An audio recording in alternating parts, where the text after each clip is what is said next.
Breaking news. The Vice President Shettima says Tinubu will end the reign of terror in the southeast region.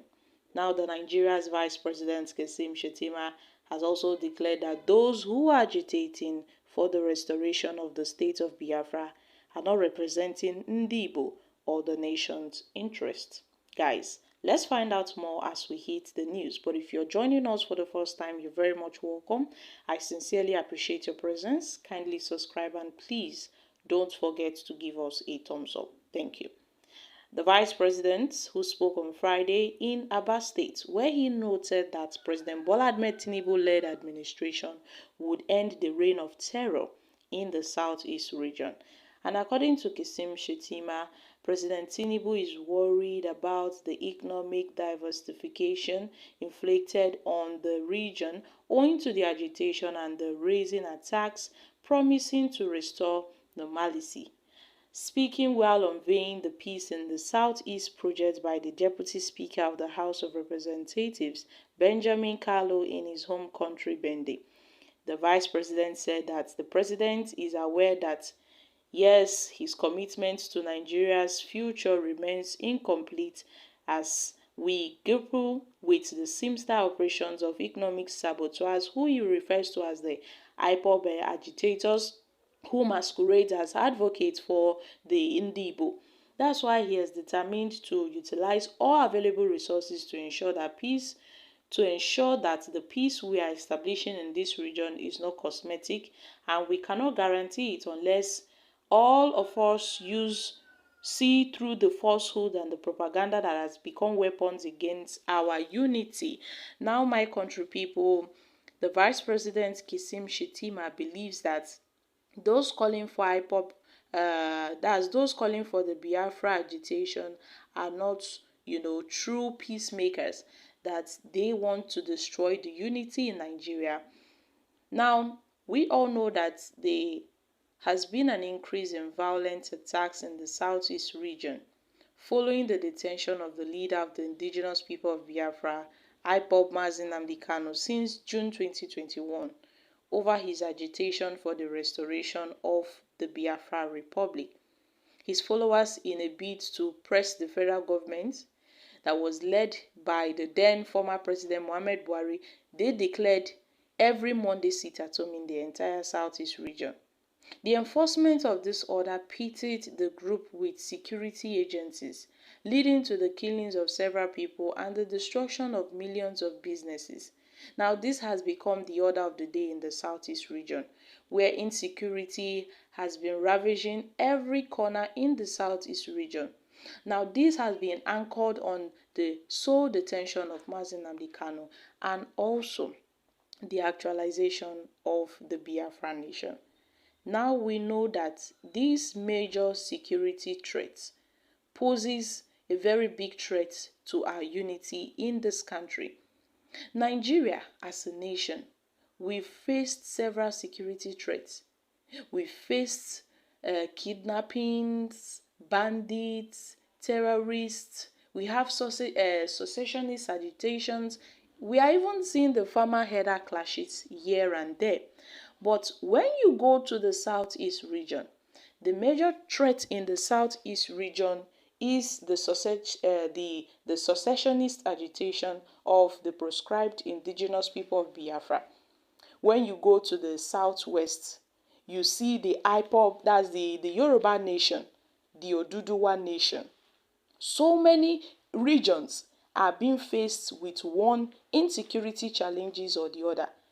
The South-South region has also experienced its own issue, whereby you continue to see oil theft, cultism here and there, kidnapping, armed robbery.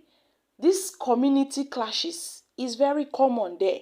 Cattle rustling is very common across the 6 geopolitical zones.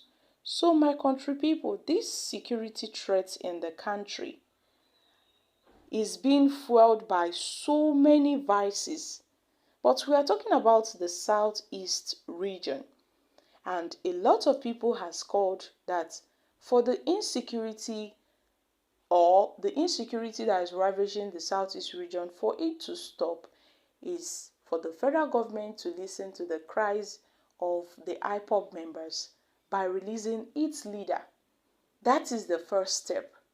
And then they should call for a dialogue between the Biafra, that's the IPOB members, the IPOB leader, and the federal government. They should have a dialogue. This is like a first step in curbing insecurity in the southeast region. But here we have the Vice President Shettima, who has said that no, those that are calling for the Biafra movement, the Biafra nation, the actualization of the Biafra nation, they don't have the interest of Indigbos at heart. And we know that these people started this call, this agitation, because of the marginalization of Igbos. That is why they started this call. And it is being anchored by Mazi Nnamdi Kanu. So my country people, what are your thoughts on this very issue? Now, so many people have been faced with one insecurity threat or the other, but the Nigerian military has always tagged these IPOB members as terrorists. They've tagged IPOB members as terrorists. Now, Nigerians has also reacted to this. I doubt that Tinubu is a part of the Fulanese APC government that has imported insecurity in the southeast. Could end insecurity that's brought to southeast. I think it is not of the interest of the West and North to see peace in the southeast. Our demands are simple: free Mazi Nnamdi Kanu and conduct a peaceful referendum. Those who makes peaceful democratic referendum impossible makes violent conflict and wars inevitable. Shettima should carry the insecurity and security matter to his village. The East is calm before they will recruit this boy to cause havoc there. Well, you should start now. What did he do in Kanu, in Borno, and even in Plateau State? So who is he trying to impress? Well, go to Plateau State first. Don't come and be a hypocrite. Well, Tinubu should respect international laws and Biafra laws and release the leader of the indigenous people of Biafra, Mazi Nnamdi Kanu, to avoid escalation between the two countries. The Biafran Special Military Force stand readiness to respond at every turn. Guys, these are reactions from Nigerians. So, my country people, what are your thoughts on this? The fact that the Vice President, Shettima, visited Abia State, I beg your pardon, when he visited Abia State, and he said that, see, the president is hell-bent on ending the reign of terror in the southeast region. Meanwhile, when you go to the north, terrorists are still ravaging, terrorists are still roaming up and down, destroying the place and taking the lives of innocent people. How can this be actualized? This is more like a man, when his house is on fire, he cannot go and set his neighbor's house that is on fire off. You have to remove the sand that is in your eyes before you can be able to, to help someone else. So that is just it. So my country people, kindly share your thoughts on this in the comment section. Thank you.